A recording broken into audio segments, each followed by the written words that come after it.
हमारे चैनल को सब्सक्राइब करने के लिए सब्सक्राइब के इस बटन को ऐसे दबाएं, फिर नोटिफिकेशन पाने के लिए इस बेल आइकन को ऐसे प्रेस करें और नोटिफिकेशन को ऑन कर लें। धन्यवाद। वेलकम साथियों, एक बार फिर आपके अपने चैनल एपिक एजू पर मैं आप सबका हार्दिक अभिनंदन और स्वागत करता हूं दोस्तों। तो दोस्तों, आज की जो अपडेट हैं उन पर हम जिक्र करने वाले हैं दोस्तों। उन सभी को लेकर हर पॉइंट पर हम बात करेंगे, ठीक है। कहीं ना कहीं जो भी आपकी भर्ती से रिलेटेड है, हरियाणा की किसी भी भर्ती से रिलेटेड है, हर बातों पर हम अच्छे से विस्तार करेंगे। 30 अप्रैल को रिजर्वेशन पॉलिसी के ऊपर बहुत बड़ा केस किया हुआ है, उसके ऊपर बात करेंगे। और ग्रुप डी की हम बात करेंगे दोस्तों, जो ताज़ा अपडेट आ रही है वो क्या है, और टीजीटी भर्ती के का जो रिज़ल्ट है उस रिज़ल्ट किस तारीख को घोषित होगा, और 56-57 और जेई पर क्या अपडेट है उस पर बात करेंगे। चैनल पर पहली बार आए हो तो दोस्तों आप सभी से रिक्वेस्ट है भाइयों, प्लीज़ चैनल को सब्सक्राइब कर लो यार, और हमें सपोर्ट करो हमारे इस छोटे से चैनल को, जिसका काम ऑथेंटिक और सच्ची जानकारी आपको देना है। वीडियो को शेयर किया करो, ठीक है, फेसबुक व्हाट्सएप पर। तो दोस्तों आते हैं, सबसे पहले हम बात करते हैं दोस्तों हमारी जो मेन इम्पोर्टेंट दोस्त है कि जो 30 अप्रैल को एक कोर्ट केस लगा हुआ है दोस्तों। 30 अप्रैल को, ठीक है, किसके ऊपर को केस है दोस्तों? रिजर्वेशन पॉलिसी पर केस है। रिजर्वेशन पॉलिसी के ऊपर ये केस है दोस्तों, ठीक है, और इसकी सुनवाई होनी है 30 अप्रैल को। अब ये बहुत से तो साथी ऐसे होंगे उनको ये नहीं पता कि भाई ये रिजर्वेशन पॉलिसी क्या है। आपने वीडियो देखी भी होगी, जिन्होंने देख रखी है भाई वो स्किप कर सकते हैं, जिनको पता है। लेकिन जिनको नहीं पता है, मैं एक बार उनको रिजर्वेशन पॉलिसी के बारे में थोड़ा सा बता दूं, और आपको ये भी पता लग जाएगा फिर कि वो कितनी महत्वपूर्ण है। और बहुत ही ज़बरदस्त जो अपडेट है वो अभी बाकी है, वीडियो के अंत में आपको दी जाएंगी, चाहे ग्रुप डी से संबंधित हो, चाहे 56-57 या जेई भर्ती से संबंधित हो। तो सबसे पहले तो हम रिजर्वेशन पॉलिसी को समझने का काम करेंगे दोस्तों। रिजर्वेशन पॉलिसी होती है दोस्तों कि आपने एक एग्ज़ाम दे दिया, ठीक है, जैसे कोई भी एक परी एग्ज़ाम दे दिया, ठीक है, और उसके बाद जो मेन एग्ज़ाम के लिए किसी भी बोर्ड के द्वारा जो जिन बच्चों को बुलाना होता है, तो वो वैकेंसी वाइज उन बच्चों को बुलाते हैं, उसी को बोलते हैं रिजर्वेशन पॉलिसी। और इस पॉलिसी के तहत फिर जो जनरल की कट ऑफ क्या रहती है, BCA की, BCB की, SC ST की क्या रहती है, तो वो रिजर्वेशन पॉलिसी होती है। जैसे छोटी सी बात पर हम एग्ज़ाम ले लेते हैं कि किसी भी बोर्ड ने, ठीक है, किसी भी बोर्ड ने, ठीक है, किसी भी बोर्ड ने वैकेंसियाँ निकाल दी, मान लिया 100 वैकेंसियाँ निकाल दी, ठीक है, और इसमें से हमने ले लिया कि भाई इसमें जो UR की वैकेंसियाँ हैं वो आपकी 50 हैं, ठीक है, और जो EWS है, EWS की हमने मान लिया इसके अंदर 10 वैकेंसियाँ हैं, ठीक है। इसी प्रकार BCA, BCB की इसी प्रकार हमने मान लिया कि, तो साथियों ये है, जनरल की 50 है, EWS की 10 है, BCA की निकाल दी 15, BCB की निकाल दी 12, SC की निकाल दी 13, ठीक है। और इसको दो स्टेज में ले लिया, जैसे हरियाणा में CET हुआ दोस्तों, ठीक है, ग्रुप सी के लिए CET परी हुआ पहले, ठीक है, जिसमें लगभग 10 लाख विद्यार्थी क्या हुए, अपीयर हुए, ठीक है, और उनमें से उत्तीर्ण विद्यार्थी कितने थे दोस्तों, ठीक है, लगभग आपके 3.59 जो लाख बच्चे थे वो उत्तीर्ण विद्यार्थी थे, ठीक है। अब इतने बच्चों में से मान लेते हैं कि ये इसी प्रकार किसी भी एक कैटेगरी में या कहीं भी ये ग्रुप सी की ये भर्ती निकल गई। अब इन बच्चों में से इनको बुलाना है, ठीक है ना, इन बच्चों में से इनको बुलाना है। तो इसके लिए जो हरियाणा में जो पॉलिसी अपनाई गई है, जो और अन्य स्टेट भी जो अपनाते हैं, ठीक है, वो यही अपनाते हैं कि भाई इसमें से बुलाएंगे, वही उसी को बोलते हैं रिजर्वेशन पॉलिसी। भाई कैसे बुलाएंगे, कि रिजर्वेशन का लाभ दे के बुलाएंगे या रिजर्वेशन के बिना लाभ दिए बुलाएंगे या बिना दिए लाभ दिए अन्य कैटेगरी को लाभ भी पहुंचाएंगे। ठीक है, तो ये मैं समझाने की बात करता हूं। सबसे जो हॉट मुद्दा है आपका वो है हमारा ग्रुप 56 और 57 का। ठीक है, ग्रुप 56 और 57 का। ठीक है, ग्रुप 56 और 57 में क्या किया गया दोस्तों, इन्हीं मान लेते एग्जाम्पल इन्हीं 100 वैकेंसियों का लेके चलते जिसमें जनरल की 50 वैकेंसियां हैं। ग्रुप 56-57 में क्या किया गया दोस्तों कि जो जनरल की जो वैकेंसी थी, ठीक है, जनरल की, तो उसके हिसाब से क्या है, मान लिया कट ऑफ कितनी लगी, मान लिया 50 की 4 गुना ले लिया मैंने 200 कैंडिडेट के लिए, मान लिया कट ऑफ आपकी कितनी लगी, 70 लगी। ठीक है, और उसके बाद अन्य कैटेगरी की बात करते हैं, चाहे हम EWS की बात करते हैं, चाहे BCA की बात करते हैं, चाहे BCB की बात करते हैं, ठीक है, या हम SC की बात करते हैं, हम किसी की भी बात करते हैं।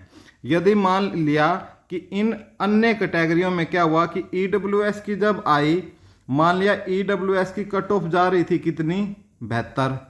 ठीक है, BCA की कट ऑफ जा रही थी कितनी, 71। ठीक है, BCB की मान लिया कितनी जा रही थी, 74। SC की मान लिया कितनी जा रही थी आपकी, 68 मान लिया SC की 68 जा रही थी। ठीक है, तो फिर इन्होंने क्या किया, अब SC वाले के तो इन्होंने कुछ ज़्यादा दिक्कत नहीं की, जो ये बाकी वैकेंसियाँ थी जो ये जनरल की कट ऑफ से ज़्यादा जा रही थी, EWS की भी, BCA की भी, BCA की भी, तो इन्होंने क्या किया, इन सब की कट ऑफ को भी क्या कर दिया, 70 कर बच्चों को बुला लिया। ठीक है, जिसके 70 नंबर थे EWS में उसको भी बुला लिया मेन एग्जाम के लिए। ठीक है, मेन एग्जाम के लिए उसको भी बुला लिया। ठीक है, जिसके 70 थे BCA में उसको भी बुला लिया। और फिर फाइनल जो एग्जाम था दोस्तों, फाइनल स्टेज थी, उसमें इन्होंने क्या किया, फाइनल स्टेज में इन्होंने क्या किया कि हम क्या करेंगे कि वो रिजर्वेशन देंगे, वो रिजर्वेशन जो सिंपल सारी भर्तियों में होता है वो रिजर्वेशन इसमें देंगे। ये मैटर था ग्रुप 56-57 में, इस प्रकार दिया गया। अब ग्रुप 56-57 के साथ साथ एक भर्ती और थी हरियाणा में जो JEE की थी। ठीक है, जो JEE की थी। अब उसमें क्या हुआ दोस्तों, उसमें रिजर्वेशन पॉलिसी कैसे अपनाई गई, उन्होंने क्या किया कि जो जनरल के कैंडिडेट थे या जो EWS के कैंडिडेट थे या जो BCA के कैंडिडेट थे या BCB के कैंडिडेट थे या SC के कैंडिडेट थे, इनमें क्या किया, जो इनके टॉपर हैं ना, जो इनके टॉपर हैं, ठीक है, उन टॉपरों को उठाकर जनरल में डाल दिया। तो कट ऑफ क्या होगी, जब टॉपर जाएंगे तो बढ़ेगी। तो जो सभी के टॉपर, मान लिया कट ऑफ कितनी चली गई, यहाँ पर 73 चली गई। ठीक है, बाकी जो EWS की है मान लिया 71 चली गई, BCA की है आपकी 68 चली गई, BCB की है आपकी 71 चली गई, SC की है मान लिया 65 चली गई। ठीक है, कोई दिक्कत नहीं हुआ। तो इन्होंने यहाँ पर क्या कर दिया, रिजर्वेशन यहीं दे दिया। लेकिन जो फाइनल रिजल्ट आएगा, जो फाइनल रिजल्ट है, इसमें इन्होंने क्या किया कि भाई फाइनल रिजल्ट में बेशक EWS वाले EWS में फाइट करेंगे, चाहे वैकेंसी आपकी कितनी हो। जैसे एग्जांपल से मैंने लेके समझाया था ना, 10 वैकेंसी है तो 10 वैकेंसियों में फाइट करेंगे, और BCA वाले 15 वैकेंसी है तो 15 में ही फाइट करेंगे, समझे बात को। और यदि 12 है तो 12 में ही फाइट करेंगे, और जनरल वाले 50 है तो 50 में। अब इसमें क्या हुआ दोस्तों, इस पॉलिसी में ये हुआ कि भाई यहाँ तो जनरल वालों को क्या हुआ, नुकसान हुआ यहाँ तो, क्योंकि कट ऑफ चली गई हाई।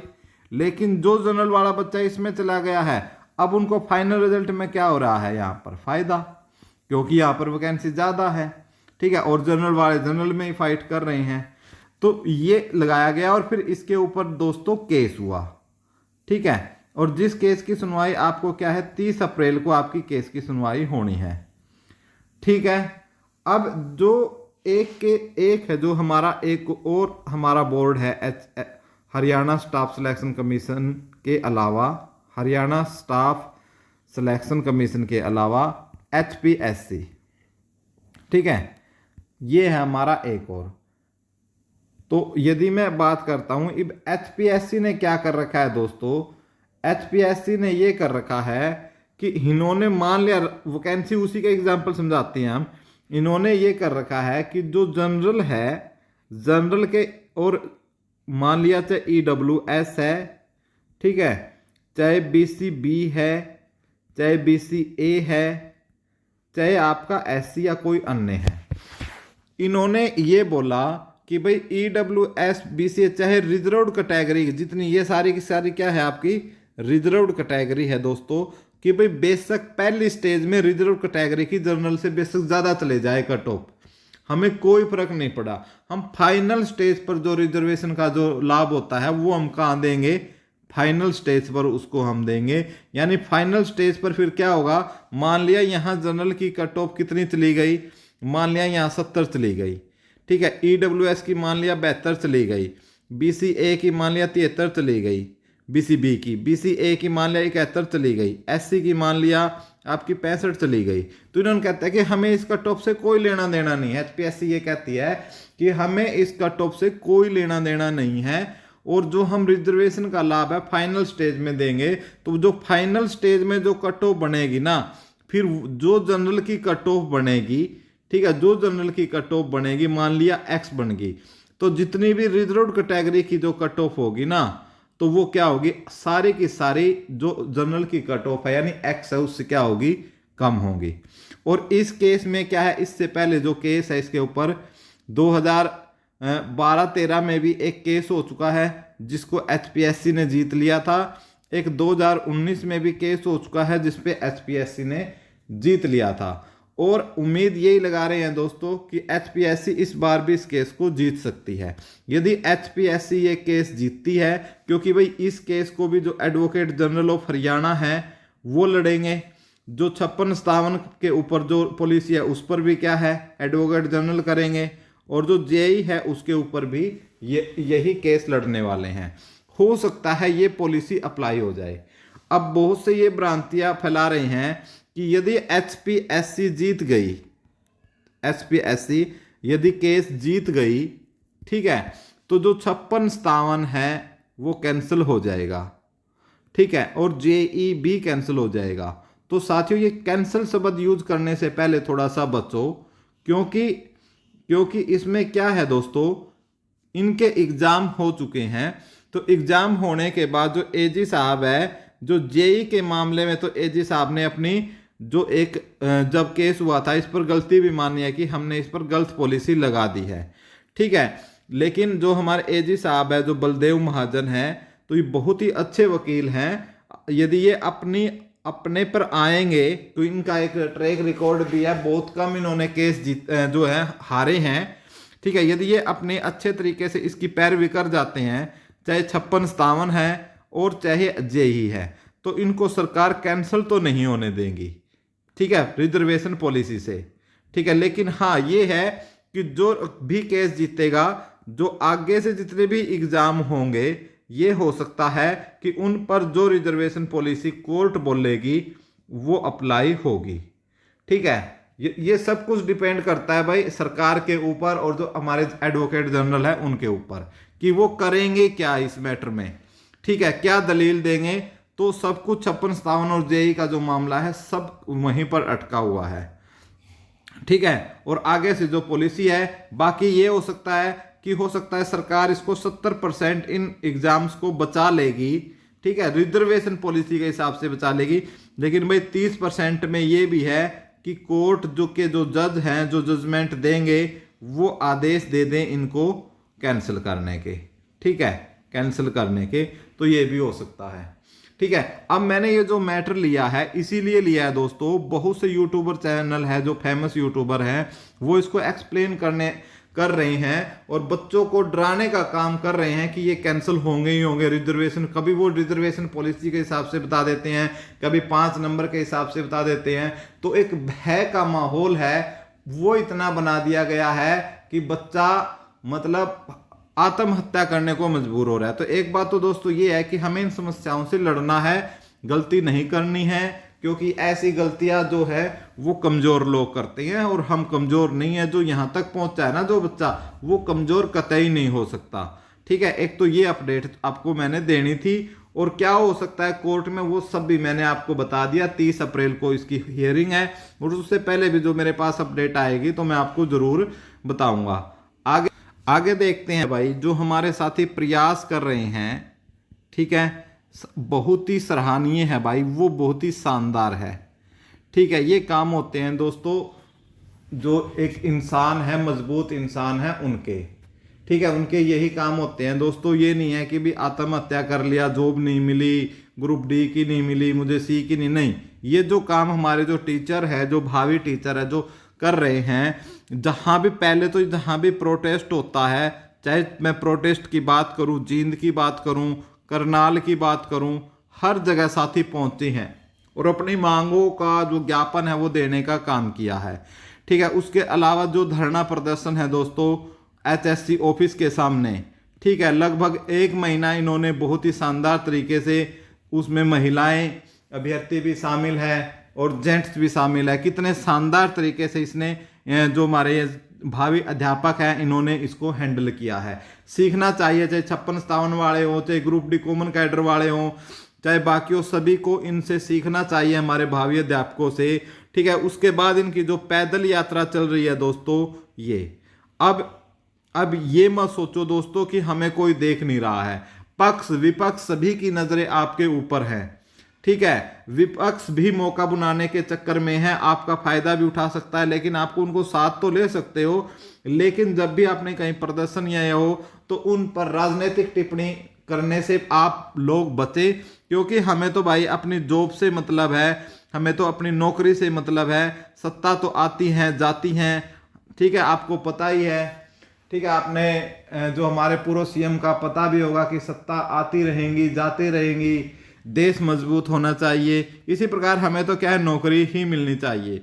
अब हो सकता है कांग्रेस आपका साथ दे दे, ठीक है, कांग्रेस है, चुनाव के समय आपका साथ दे दे, लेकिन भाई याद करो वही पुराने दिन, अपने मम्मी पापा से पूछो जब उनका नौकरी लगने का समय था। ठीक है, जो पढ़े लिखे मम्मी पापा हैं जिनके, उनसे पूछो क्या एग्जाम होते थे। ठीक है, और जो नौकरी है वो कौन देता था, क्या HSSC नौकरी देता था, उनसे आप इन बातों के जवाब पूछ सकते हो। या फिर कोई MLA मंत्री के घर बैठना पड़ता था, दुआई देनी पड़ती थी, कितने कितने चक्कर कटवाने पड़ते थे, फिर जाकर वो जो लिस्ट है वो कोई MLA बनाता था या कोई CM बनाता था। आप अपने मम्मी पापा से पूछ सकते हो। और एक आज है दोस्तों, आज की मैं बात करता हूं, चाहे लेट सवेर मिले, लेकिन कहीं ना कहीं भाई देखो 100% तो कुछ भी नहीं होता, लेकिन मैं ये कहता हूं 60% बच्चे हैं उनके तो पढ़ने की वजह से नौकरी मिल रही है, और एक 90% एफिशिएंसी किनकी लग रही है, जो पढ़ रहे हैं। भाई पहले कोई पढ़ता ही नहीं था, भाई जिसकी सिफारिश होती थी, जिसके घर में पैसे होते थे, उनको जॉब मिल जाती थी। लेकिन अब ये है, बेशक आपके पैसे कहीं आप जुगाड़ करो पैसों का, या किसी MLA से, मंत्री से, लेकिन पहले तो कम से कम आपको पढ़ना तो जरूर करेगा। अब CET है, कम से कम प्री तो जरूर करना पड़ेगा, यदि आप मैन में जुगाड़ करोगे तो ये तो देखो बहुत बड़ा इस जो सरकार है आया है अंतर। ठीक है, बहुत सारे जो हमारे आज पनप रहे हैं, इतने बड़े बड़े जो कोचिंग इंस्टीट्यूट है, इनके कोचिंग इंस्टीट्यूट पर एक काला कौवा भी नहीं जाता था, और आज इतने आप लोग विद्यार्थी, आप ही हो इनको चमकाने वाले, जो समय पर आपकी आवाज भी नहीं उठाते। अब हम जो बहुत ही जबरदस्त अपडेट आपकी आ रही है दोस्तों, जबरदस्त अपडेट हम देंगे आपको अब ग्रुप डी के ऊपर। ठीक है, अब ग्रुप डी के जो हमारे साथी हैं, एक तो वो परेशान हैं जिनकी ज्वाइनिंग हो गई है, ठीक है, और जिन्होंने कॉमन कैडर फिल किया है, उनको अभी तक कोई पद मिला है, न कोई विभाग मिला है। तो भाई हमने इसकी बहुत ही जांच पड़ताल करने का काम किया, ठीक है, और हमने इसके लिए एक स्पेशल टीम गठित की, ठीक है, और उन्होंने पता किया जितने भी, चाहे HSSC ऑफिस की बात कर लें या CS ऑफिस की बात कर लें, तो वहां से जब पता किया गया तो कोई भी अधिकारी एक तो वहां पर मिला नहीं। ठीक है, यानी बहुत कम अधिकारी वहाँ पर थे।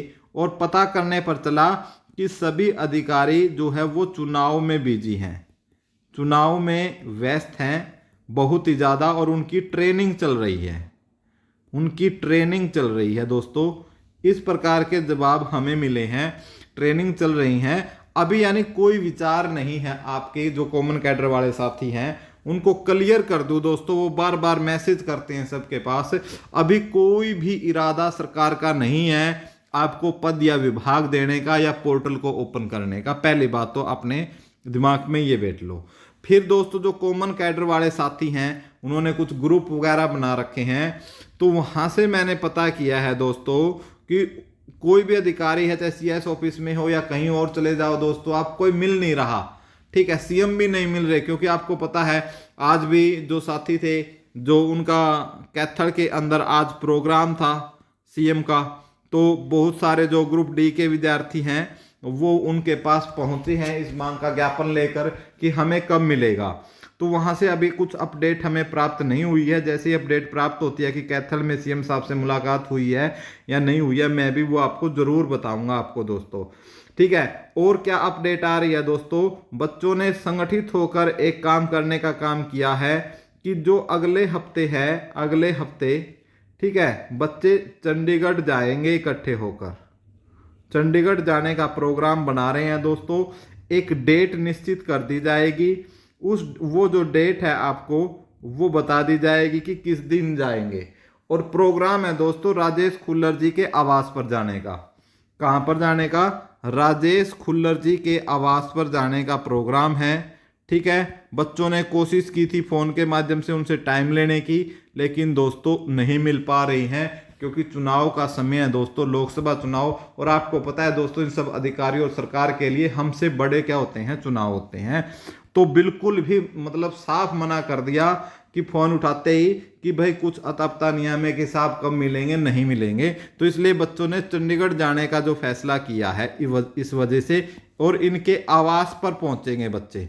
जो डेट होगी, तारीख होगी, वो आपको बता दी जाएगी कि कब पहुंचेंगे। लेकिन प्रॉब्लम क्या है भाई, यहां पर भी प्रॉब्लम क्या है? पीछे हम गए, ठीक है, ग्रुप डी के लेकर सिर्फ भाई 37 बच्चे पहुंचे, 37 बच्चे पहुंचे, जिनमें से 4 लड़कियां थी, ठीक है, बाकी 33 बॉयज थे।